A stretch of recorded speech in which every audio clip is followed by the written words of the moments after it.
divine darshan of the Lord is rare, but it is possible.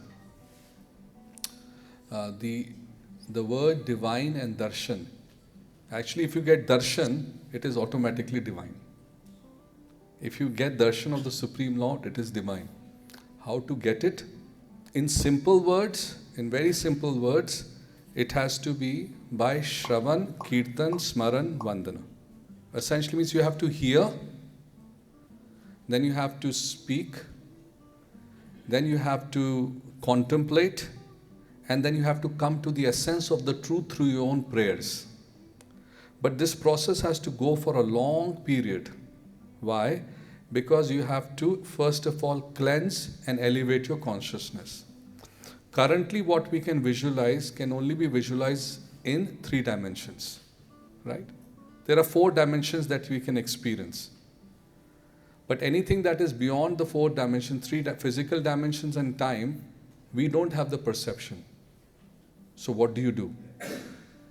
How do you perceive which is inconceivable? How do you perceive that is imperceptible by the eyes? So it is mentioned that you have to develop spiritual vision.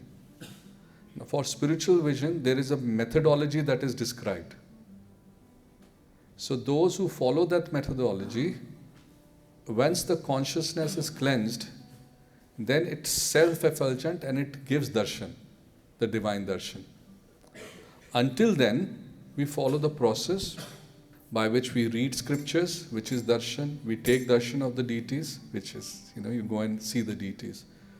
But the real divine revelation that you're talking about only happens when consciousness is cleansed. Otherwise, it doesn't happen. So there are many examples. There were even some 5-year-old, like Dhruva Maharaj example comes in Srimad Bhagavatam. He followed a certain process.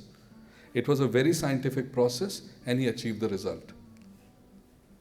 So he saw the Supreme Lord in the core of his heart, and then he opened his eyes and he could see the Lord in front.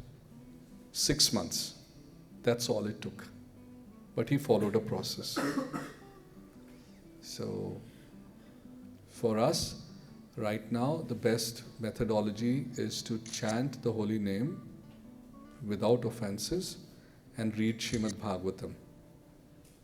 If we read Srimad Bhagavatam, then gradually it will cleanse our consciousness. And then the Lord will be visible.